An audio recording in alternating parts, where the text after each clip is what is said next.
চারদিকে শুধু আগুন আর ধ্বংসস্তূপ। কারণ উইলিয়ামস আসলে সরকারি জমি এক আদিবাসীর কাছ থেকে কিনেছিলেন, যা ছিল মূলত কর ফাঁকি দেওয়ার একটি। ইতিহাসের অন্যতম মূল্যবান এই কঙ্কাল তখন আদালতের যুদ্ধক্ষেত্র হয়ে ওঠে, একটা ধ্বংসযজ্ঞ যা তাদের 16 কোটি বছরের আধিপত্যের অবসান ঘটায়।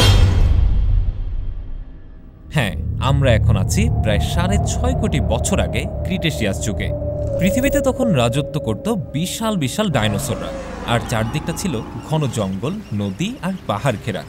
এমনই একটা দিনে একটা ডাইনোসর পাহাড়ের উপর দাঁড়িয়ে নিচের দিকে তাকিয়ে শিকার করছিল। হঠাৎই সে আকাশের দিকে চোখ তুলে দেখে এক উজ্জ্বল আলো ধীরে ধীরেই বড় হচ্ছে। মনে হচ্ছে যেন আকাশ থেকে আগুনের গোলা নেমে আসছে। আসলে এটা ছিল এক বিশাল গ্রহাণু, যা তীব্র গতিতে পৃথিবীর দিকে ধেয়ে আসছিল। আর এই গ্রহাণু মুহূর্তের মধ্যেই মেক্সিকোর চিকসুলুব এলাকায় আছড়ে পড়ে। আছড়ে পড়ার সেই বিস্ফোরণে যেন পুরো পৃথিবীটাই কেঁপে ওঠে। আর এর শক্তি ছিল এতটাই বেশি যেন একসঙ্গে কোটি কোটি পারমাণবিক বোমা ফেটেছে। সেই বিস্ফোরণের ধাক্কায় সুনামির বিশাল ঢেউ চারদিকে ছড়িয়ে পড়ে। ভূমিকম্পে মাটি ফেটে যায়, আগুনের কণা বাতাসে ছড়িয়ে পড়ে। চারদিকে শুধু আগুন আর ধ্বংসস্তূপ। পাহাড়ের চূড়া থেকে আগুনের লাভা বের হচ্ছে। সমুদ্রের পানির স্রোত পুরো ভূপৃষ্ঠকে কাঁপিয়ে দিয়েছে। সাথে সাথে বন জঙ্গল সব পুড়ে ছাই। আকাশটা ঢেকে যায় ধুলোয়, সূর্যের আলো ঠিকমতো পৌঁছায় না। দিনও যেন একদম রাতের মতোই অন্ধকার হয়ে পড়ে। গাছপালাগুলো জ্বলে পুড়ে যায়, সালোক সংশ্লেষণ বন্ধ হয়ে যায়, ফলে খাদ্য শৃঙ্খলও ভেঙে পড়ে, যার কারণে পৃথিবীতে ফলমূল আর খাদ্যের তীব্র সংকট দেখা যায়। এই মহাবিপর্যয়ের কারণেই পৃথিবী থেকে তখন ডাইনোসর আর বেশিরভাগ প্রাণী চিরতরে বিলুপ্ত হয়ে যায়। কিন্তু কিভাবে, কি ছিল সেই মহাবিপর্যয়ের কারণ? জ্ঞানচিত্রের আজকের ভিডিওতে আপনি এই সমস্ত প্রশ্নেরই উত্তর পেতে চলেছেন।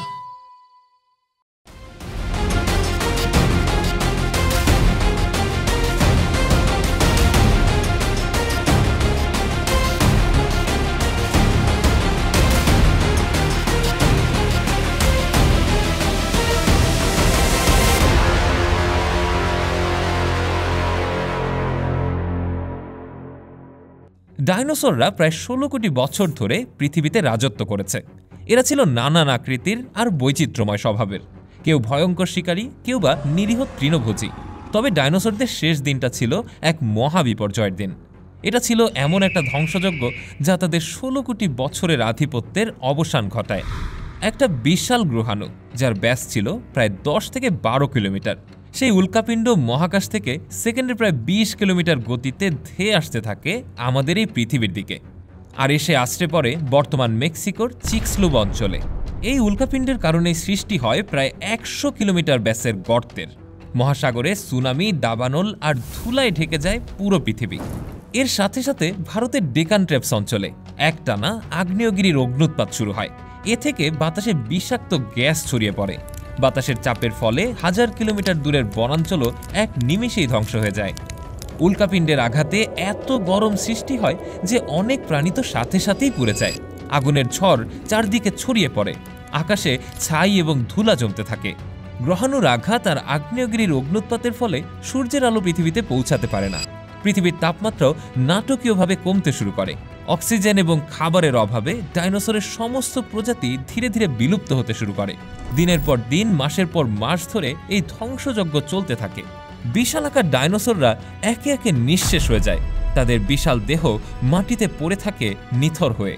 আর এদিকে যেসব প্রাণী ছোট ছিল বা গর্তে লুকিয়ে থাকতে পারত, আর যারা কম খাদ্যে বাঁচতে পারত, শুধুমাত্র তারাই বেঁচে রইল।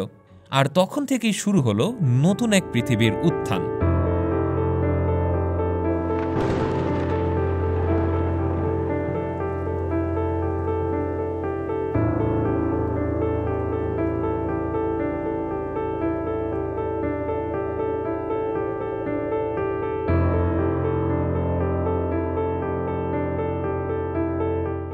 কিন্তু মানুষ কিভাবে এত হাজার বছর আগে পৃথিবীতে বাস করা ডাইনোসরের অস্তিত্ব আবিষ্কার করলো? আর কিভাবেই বা জানলো যে আজ থেকে প্রায় 66 মিলিয়ন বছর আগে পৃথিবীতে একটা গ্রহাণু আঘাত হেনেছে? এর উত্তর জানতে আমাদের ফিরে যেতে হবে একটু পেছনের দিকে।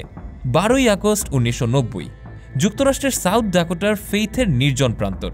গ্রীষ্মের উজ্জ্বল সূর্য আকাশ জুড়ে যেন আলো ঢালছে। ধুলোমাখা পাহাড়ের পাশে থাকা পাথরের ভিড়ে এক ফসিল শিকারী খুঁজে চলেছেন একটুখানি জীবাশ্মের চিহ্ন। হঠাৎই এক ঝলক রোদ এসে পড়ে বিশাল এক হাড়ের উপর। বিস্ময়ে থমকে যান সুজান হেনরিকসন। কিছুটা অবাকও হলেন বটে। মাটি সরানোর পর সামনে আসে আরও দুটো হাড়। হেনরিকসন বুঝতে পারলেন তিনি এমন কিছু আবিষ্কার করেছেন যা ইতিহাস বদলে দিতে পারে। দ্রুতই খবর পৌঁছে যায় ব্ল্যাক হিলস ইনস্টিটিউটে। বিশ্লেষণ শুরু হয়, আর কয়েকদিনের মধ্যেই জানা যায় এটা কোনো সাধারণ ডাইনোসরের জীবাশ্ম নয়, এটি এখন পর্যন্ত পাওয়া সবচেয়ে বড় এবং পূর্ণাঙ্গ ডাইনোসরের কঙ্কাল। সুজান হেনরিকসনের এই অবিশ্বাস্য আবিষ্কারের নাম রাখা হয় সু। কিন্তু এই গল্পটা শুধু বিজ্ঞান পর্যন্তই থেমে থাকেনি। শুরু হয় এক জটিল আইনি লড়াই। কঙ্কালটি খননের জন্য সুজানের নিয়োগকর্তা ব্ল্যাক হিলস ইনস্টিটিউট জমির মালিক মরিস উইলিয়ামসকে মাত্র $5,000 দিয়েছিলেন। কিন্তু সরকারের দাবি এই বিক্রয় ছিল অবৈধ, কারণ উইলিয়ামস আসলে সরকারি জমি এক আদিবাসীর কাছ থেকে কিনেছিলেন, যা ছিল মূলত কর ফাঁকি দেওয়ার একটি।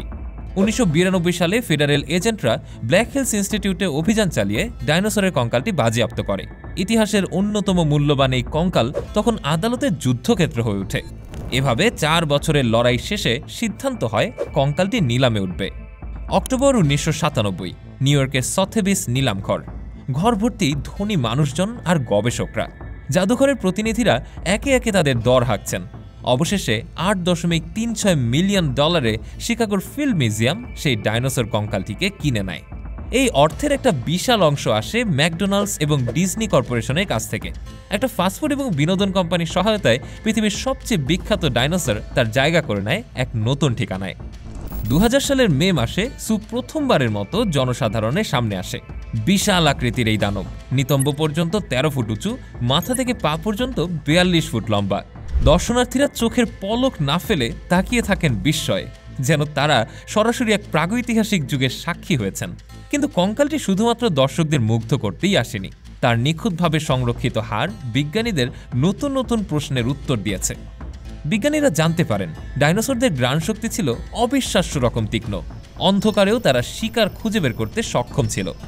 ডাইনোসরকে ঘিরে এরকম আরেকটি চাঞ্চল্যকর আবিষ্কার হলো যে আধুনিক পাখিদের পূর্বপুরুষ ডাইনোসররাই। শিকাগোর ফিল্ড মিউজিয়ামে দাঁড়িয়ে আছে ইতিহাসের সবচেয়ে বড়, সবচেয়ে রহস্যময় এবং সবচেয়ে আকর্ষণীয় এই ডাইনোসরটি।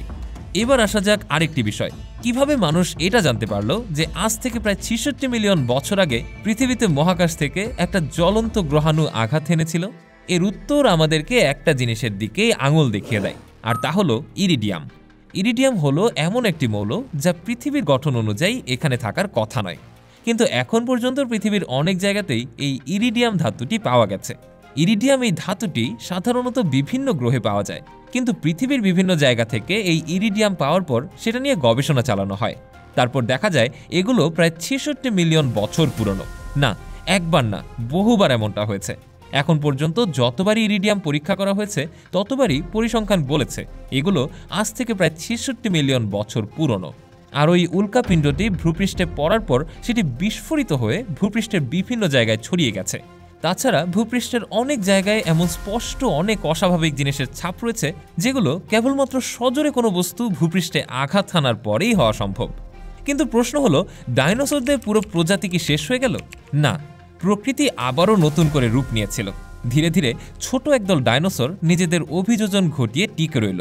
তারা রূপ নিল আধুনিক পাখির আকারে। ডাইনোসরদের মূলত বেশ কয়েকটি প্রজাতি ছিল।